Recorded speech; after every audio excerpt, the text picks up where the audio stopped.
Hello student. इस video tutorial में हम डेटाबेस मैनेजमेंट सिस्टम यानी डीबीएमएस जो कि सीएस सेकेंड ईयर का सब्जेक्ट है, इसके यूनिट 1 को डिस्कस करेंगे। जो पहली यूनिट है उसमें, जिसमें कि आपको डेटाबेस मैनेजमेंट सिस्टम के बेसिक कॉन्सेप्ट्स के बारे में क्लियर किया को बताया गया है, एक्सप्लेन किया गया है। मैंने फर्स्ट यूनिट का पूरा पीडीएफ, एक कंप्लीट पीडीएफ आपको भेज दिया है और मैं आपसे एक्सपेक्ट करता हूँ कि आप सभी ने उस पीडीएफ को देखा होगा और एक बार उसका नोट्स कंप्लीट किया होगा। मंडे को, यानी कि इस आने वाले मंडे 31 आप सभी को अपना अपना नोट्स पीडीएफ फॉर्मेट में ग्रुप में सेंड करना होगा, जो भी आपको पीडीएफ भेजा गया है उसका। ठीक है, अब हम बात करते हैं डीबीएमएस की। देखिए, सब्जेक्ट्स को पढ़ने से पहले कम से कम उसका नाम तो जानिए कि नाम क्या कह रहा है। अब जब नाम के हिसाब से ही काम होगा। नाम क्या है? DBMS, database management system. तो इसमें दो चीज़ें समझ में आ रही हैं, पहला डेटाबेस और दूसरा एक मैनेजमेंट करने का सिस्टम। किसको मैनेजमेंट करने का सिस्टम? डेटाबेस को। डेटाबेस क्या होता है? Collection of related data. Data क्या होता है? कोई भी रॉ फैक्ट एंड फिगर, जैसे किसी की एज, किसी का नाम, किसी का एड्रेस, किसी का mobile number, anything that can be recorded या जिसे हम सेव कर सकते हैं, वो डेटा है। कोई भी आंकड़े या तथ्य, एनी फैक्ट एंड फिगर, उसको हम डेटा कहते हैं। और डेटाबेस क्या बनता है? Collection of related data.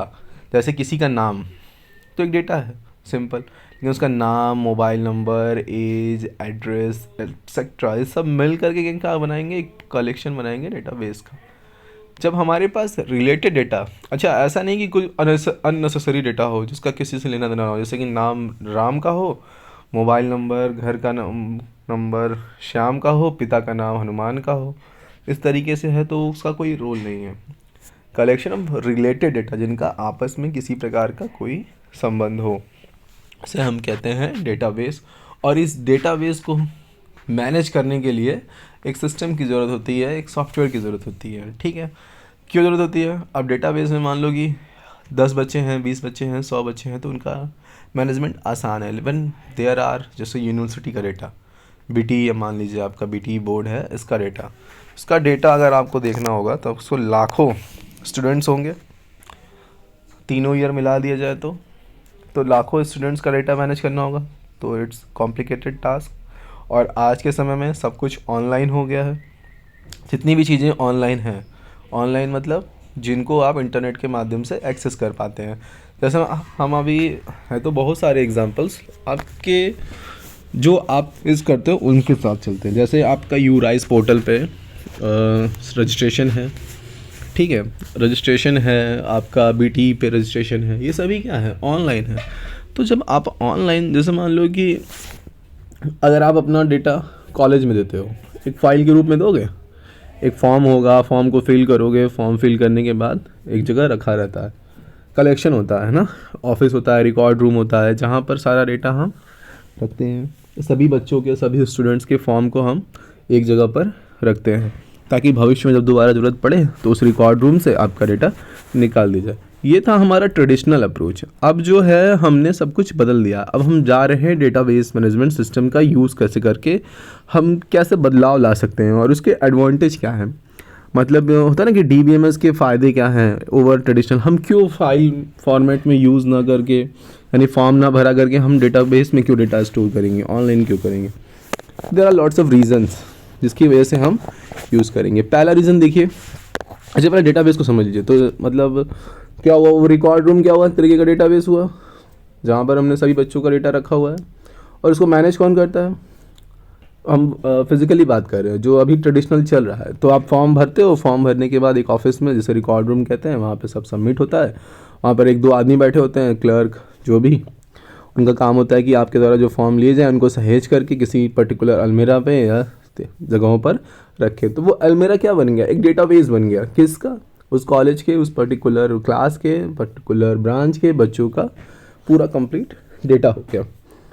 तो जब हम, ये तो हमारा ट्रेडिशनल अप्रोच। अब हमने क्या किया? अब इसी प्रकार से हमने क्या किया? हमने एक सर्वर बनाया, डेटाबेस वहाँ पर आप जो भी, जैसे आप यूराइस पर रजिस्ट्रेशन करते हो, यूराइस पे registration is similar to the registration which you do in your college.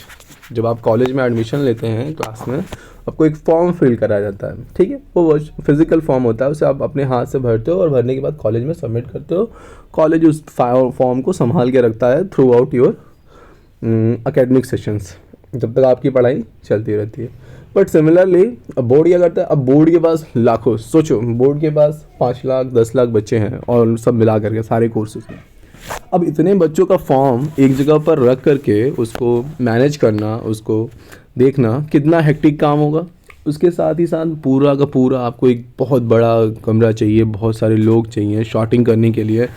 And suppose करो कि किसी एक पर्टिकुलर बच्चे का ढूंढना होगा उसमें से, तो कितना मतलब हेक्टिक टास्क हो जाएगा, बहुत जटिल कॉम्प्लिकेटेड। और एक चीज़, दूसरी चीज़ क्या हो जाएगी, किसी प्रकार के फिजिक मतलब मान लो चोरी होने का खतरा है, आग लगने का खतरा है, या फिर दीमक, ऑल दिस देखते होगे फाइलें ख़राब हो जाती हैं, लेकिन उनको रखा था जस्ट बिकॉज ऑफ कि उनका डिजिटल फॉर्मेट में वो डेटा स्टोर नहीं है। उसके साथ ही साथ मान लो कि आपने कोई परिवर्तन किया कॉलेज में किसी फॉर्म पे, तो उसको पहुंचाना पड़ेगा कहाँ पर, बोर्ड ऑफिस आपको भर को देना पड़ेगा अगर आपने ऑनलाइन नहीं किया है। हम बात करते हैं, जैसे मान लीजिए कि किसी बच्चे का नाम जो है कट गया। अच्छा मान लो पहले क्या देखते हैं कि हम डेटाबेस को किस तरह से मैनेज करते हैं। जैसे आप फर्स्ट टाइम जब भी एडमिशन लेते हो कॉलेज में, पहली बार एक फॉर्म फिल करते हो। फॉर्म फिल करने के बाद आपका पूरा जो डेटा है वो स्टोर होता है ना, मतलब कि एक फ़ाइल पे नोट की जाता है। फिर उस फाइल से जो भी आपके क्लास टीचर होंगे वो नोट करते हैं। फिर आपके लैब के जो टीचर हैं वो एक डेटाबेस तैयार करते हैं, एक फ़ाइल तैयार करते हैं, इसमें सभी बच्चों के नाम होंगे। फिर यदि लाइब्रेरी में जा रहे हैं तो वहाँ पर, गेम डिपार्टमेंट में वहाँ पे, और सभी हर जगहों पर आपके सेम डेटा का, समझ रहे हैं, मतलब जो भी ऐसे सी सेकेंड ईयर का डेटा हर जगह पे 5 फॉर्मेट में 5 प्रतियों में रहेगा। तो इससे क्या होगा, डेटा की रेप्लिकेशन बढ़ी, सेम डेटा को हम बार बार लिख रहे हैं, वेस्टेज ऑफ पेपर्स, ठीक है, and wastage of effort too, दोनों का ही नुकसान है। अगर हम इसको डिजिटल फॉर्मेट में कर, अच्छा अब ये मान लीजिए हमने रखा, मान लीजिए कि कॉलेज में ऑफिस में किसी कारण से किसी बच्चे का नाम काट दिया जाता है। क्या कर दिया जाता है, नाम काट दिया जाता है। तो उस नाम को हर जगह से हटाना पड़ेगा, यानी जितने भी जगहों पर उसका डेटा होगा वहाँ पर जाके बारी बारी सबको हमें वहाँ से नाम हटाना पड़ेगा। सिमिलरली यदि कोई नया बच्चा इनरोल्ड होता है तो उसकी भी जानकारी हमें सब जगहों पर बारी बारी से देनी होगी। ये था ट्रेडिशनल। जब आप डेटाबेस मैनेजमेंट सिस्टम का यूज़ करते हो, सारा डेटा आपका कहाँ स्टोर है, सर्वर पे स्टोर है। आपने यदि ऑफिस से ही केवल आपका नाम या रोल नंबर चेंज कर दिया, तो जहाँ से भी आप एक्सेस करोगे सेम डेटाबेस को एक्सेस करोगे, तो आपको हर जगह बदलाव नज़र आएगा और आपको बदलने की आवश्यकता नहीं होता। तो ये एनोमलीज़ में अभी आप पढ़ेंगे, क्रिएट, डिलीट और अपडेट, ये सारी चीज़ें उसके एडवांटेज हैं। ये किसके, DBMS के over traditional file management system के। हाँ एक ड्रॉबैक भी है, अब भाई एडवांसमेंट है, टेक्नोलॉजी है, तो उसके साथ कुछ कमियां भी होंगी। अक्सर आप बैंक जाते होगे तो बैंक वाला आपसे कहता होगा कि हमारा सर्वर काम नहीं कर रहा। व्हाट इज़ दिस सर्वर, क्या है ये सर्वर, आखिरकार सर्वर से बैंक का क्या लेना देना। बैंक को अगर सर्वर काम नहीं कर रहा है तो बैंक क्यों काम नहीं कर रहा है, क्योंकि बैंक ने आपका सारा डेटा फाइल, जैसे पहले होता था फाइल्स में ना रख करके एक डेटाबेस में स्टोर किया है, जो कि किसी रिमोट लोकेशन पे है, किसी सर्वर पे, जिसको हम सर्वर कहते हैं।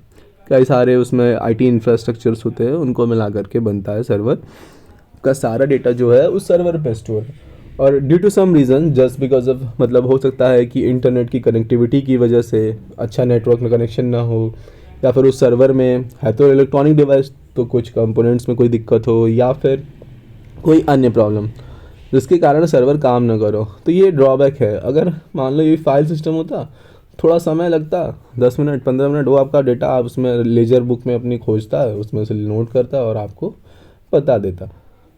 लेकिन ये हमेशा नहीं होता है कि आप जब भी बैंक जाओ तो दिन भर सर्वर ही काम नहीं करता। इट हैपन्स इवेंचुअली, कभी कदार होता है, तो इतनी चीज़ों को आप इग्नोर कर सकते हो। हाँ चलो ठीक है, हम अगले दिन आएंगे, ये काफ़ी ईजी है बाकी जो हम पहले ट्रेडिशनल अप्रोच यूज़ किया करते थे। तो ये मैंने आपको DBMS के बारे में बताया। अच्छा डेटाबेस को एक तरीके से समझिए आप,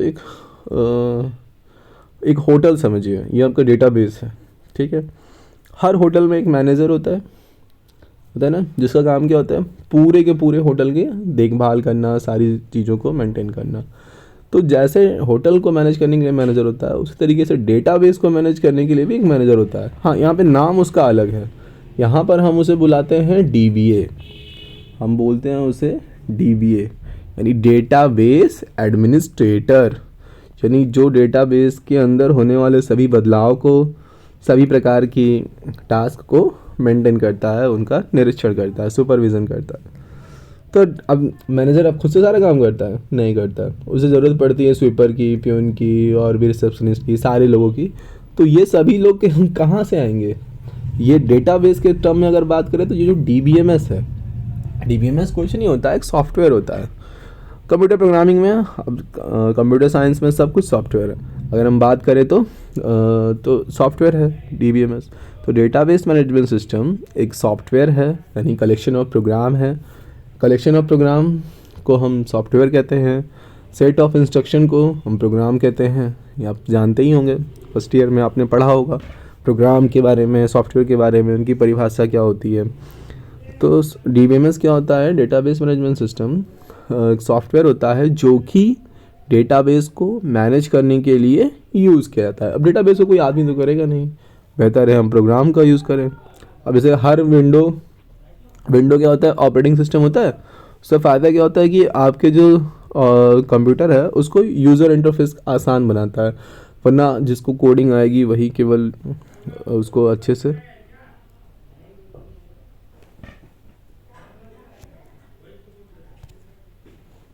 हम आपका कोर्स के पास चलते हैं, जो सिलेबस में उसको डिस्कस करते हैं। आई होप कि आपको डेटाबेस मैनेजमेंट सिस्टम और इन चीज़ों के बारे में समझ में आया हो, कुछ एक आइडिया लगा होगा।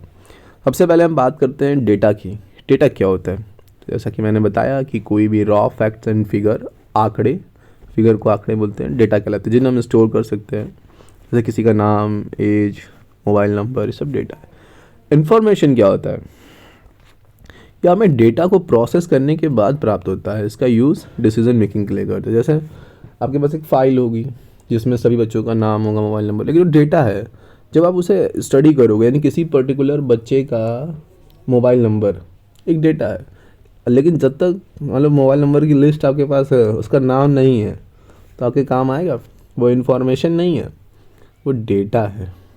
बच्चों के मोबाइल नंबर की लिस्ट आपके पास है और उसमें उनका नाम नहीं है, तो क्या डेटा है। लेकिन जब नाम के साथ मोबाइल नंबर होगा, उस किसका मोबाइल नंबर कौन सा है, तो ये क्या हो गया? इन्फॉर्मेशन हो गया, जिसके बाद आप डिसाइड कर पाएंगे कि कौन किसका मोबाइल नंबर है, ऑल दिस। ठीक है, जैसे नंबर, अल्फ़ाबेट, स्पेशल कैरेक्टर, ये सब। तो सबसे पहले हम एक फ्लो चार्ट देखते हैं कि कैसे हम डेटा से ज्ञान, मतलब कैसे होता था। तो पहले डेटा से इन्फॉर्मेशन में मिलेगी, इन्फॉर्मेशन जब आपके पास है तो उसको नॉलेज प्राप्त होगा, फिर एक्सपीरियंस होगा, जब एक्सपीरियंस होगा तो आप को एक पर्टिकुलर, मतलब होता ना कि एक अल्टीमेट ज्ञान, जैसे जानोगे कि डेटाबेस क्या है और ये सारी चीज़ें। तो हम बात करते हैं डेटाबेस की पहले, मैनेजमेंट सिस्टम बाद में।